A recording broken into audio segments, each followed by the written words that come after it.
Hello, my name's Jason and welcome to another edition of Shed Life Oz. This afternoon I'd like to speak to you about the housing crisis that we're faced in this country and what got us where we are and what we can do about it. Um, I experience the housing crisis every day. I've relatively recently been released from prison after an extended period and have started a business for myself since I've been out of jail and find myself living in the shed where I conduct my business because it's a new business, it's going all right, but it won't pay for accommodation as well as business premises on what I'm making from the business so far. The business will grow, the business is good. Um, there's a housing shortage and the prices are ridiculous. I'm happy with the situation as it stands at the moment because I have a roof over my head, I make ends meet, and it sure beats a hell out of living in a jail cell. Upon my release from prison, I received Social Security in the form of dole payments for 6 months. After 6 months, I stopped participating in that process and have been living for the last 2.5 years on what I make. I report to my parole officer every couple of months. I report to the tax department as required, and that's as little as I can have to do with the government, and that suits me just fine. Is there funding available for me? I don't know. I don't care. I make ends meet doing what I'm doing. There is a housing crisis. Um, and the housing crisis affects a lot of people in a lot of different ways. I guess I'm a part of that, though I am in a better position than a lot of people, and in a worse position than a lot of people too. My safety net is if I fail, I have family that I could possibly go live with, but I don't think that they would meet their obligation and look after me for 2 minutes, and then it would fall apart because I'm not very easy to live with. And they have their lives that are very comfortable and structured and in no way have any room for me, and that's okay. Um, I can go back to prison, and that's an option always. It's not a very good option. The homeless crisis has been in the making for a very long time. Post World War II, the government built a lot of houses for people, and they continued to build a lot of houses for the next 30 odd years. Between 1945 and 1975, they built about 15,000 public houses a year. From 1975 onwards, that tapered off and currently runs at about 5,000 a year, with a population that's doubled pretty well since. So government policies are a large part of the problem with why there is little housing in the public sector and why people are struggling so much. Our immigration's increased, the housing hasn't increased. Um, Government supported first home buyer grants, which was a great initiative up to a point. It made builders rich and land developers rich, and a whole lot of people made a lot of money out of it. But all it meant to do was, however much you gave people to get into the marketplace, the prices went up accordingly to take care of that money and account for it, so that people weren't actually any better off, and all it's done is just push the general house prices up. Similarly, negative gearing and capital gains tax benefits. It allowed people to buy multiple houses. What the great Australian dream once upon a time was to own your own home. It seems the great Australian dream now is to own your own home plus a couple of investment properties. And it's a great aspiration, and it's a wonderful thing that people can now do that. The problem is that these houses generally are being rented at a rate that is unaffordable by those that are in the rental market. There is a big short-term rental market that takes up these houses. Between that and immigration, the rental market has diminished. The long-term rental market has diminished, and the prices for long-term rental are high as a result of it. This means there's a lot of people that can't actually afford to be in the rental market, especially if they're low income or on social welfare.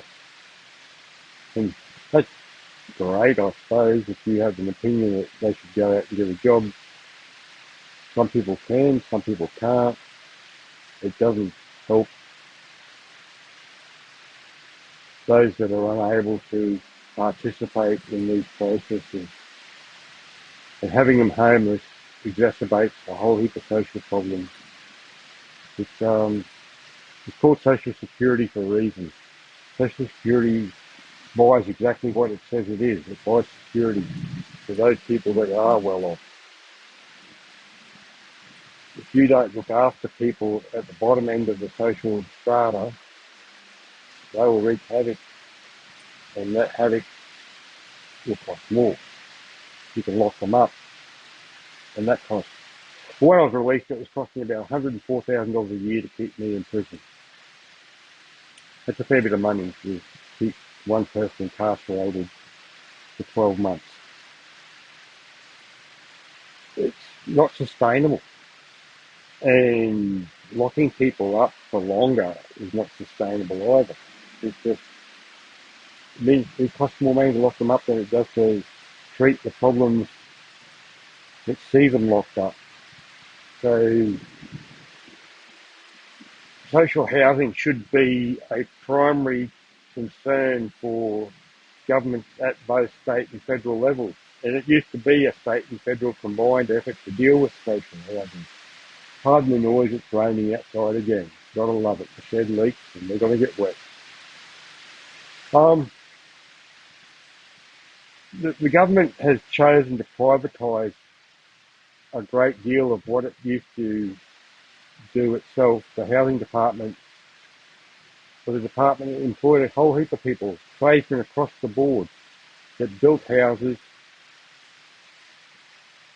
and they built good houses, and they built affordable houses in areas that were initially housing commission areas, but those areas around all our major cities now are high value properties because they were initially on the fringes. Now they've become close suburbs.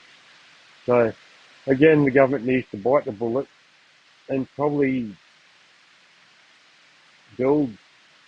employ their own tradesmen and build their own houses and create employment as well as opportunities for people to have housing that's affordable. Probably the only way to deal with the current crisis. And it's not going to be a quick fix, but it can be a relatively quick fix. Training people to giving jobs to tradesmen and encouraging people to be manual labourers again, instead of getting an education and going to university and doing fuck knows what.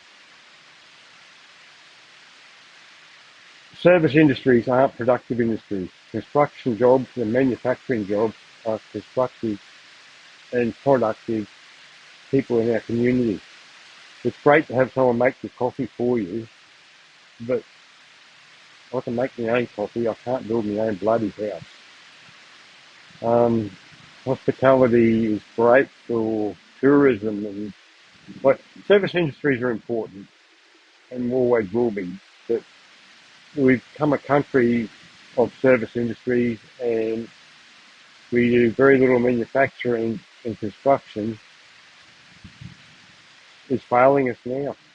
So to turn that around is going to take time. And if we don't start straight away, then we're in bother. We encourage immigration from skilled people, and sometimes we get good doctors from overseas and good tradesmen from overseas. We get a lot of people that drive taxis and delivery drivers and those sort of things. So immigrants are hungry, they'll work, and they'll work hard, and they provide a whole heap for us, and they understand what it's like to be poor, so they'll do the work that Australians are no longer willing to do. So we need immigrants in this country because Australian people are no longer willing to do the hard work that the immigrants will do. The government needs to look at this, and they need to stop contracting out work. They need to start employing people directly again and stop privatising all of our state-owned assets. Privatising, privatising Telstra and electricity board work and defence work and transport work through the railways and those sort of things. It's failed. It's cost more. The businesses doing the work have no vested interest in the infrastructure or the overall outcomes. Their vested interest is in profit and profit alone. So as much as communist as it bloody sounds, state-owned assets run by a state employing people works creates creates outcomes for the country at all different levels. That's just my thoughts on these matters at this moment. We continue to be looking for shortcuts and not doing our own work. We can only go backwards. You can build more prisons, like that's a growth industry if nothing else is. They're necessary. There's people that need to be put away. Sometimes it benefits people, sometimes it just keeps them away from the public where they need to be. Sometimes people are persecuted in prisons. It's a place of mental illness too, because there is no bloody safety net for the mentally ill. Prison is a warehouse for the mentally bloody ill, unfortunately, and drugging people up to the eyeballs with medication is the only way the government has to deal with these people. The NDIS is another bloody privatised rort that is being exploited at whole heap of levels at the private sector. Instead of the government running this, it's all contractors who gouge it, make a fortune out of it. You can get paid $150 an hour to look after someone who's got some sort of mental illness. You're probably being overpaid.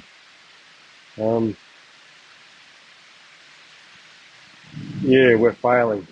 We're failing at the government level. The government are looking at short-term fixes, populist outcomes that will see them elected next time, but they're doing nothing for the country long-term. It's about time they turn things around and start looking at long-term outcomes for the country. And fuck the popularity of it. Just get outcomes. Put in place structures that will bring us outcomes for our long-term future and the future of your children. I don't breed. I haven't bred. Not interested. I wouldn't bring a bloody child into this world. And on that cheery thought, Happy New Year, and I'll talk to you again when I find the time. Thank you from Jason. Bye.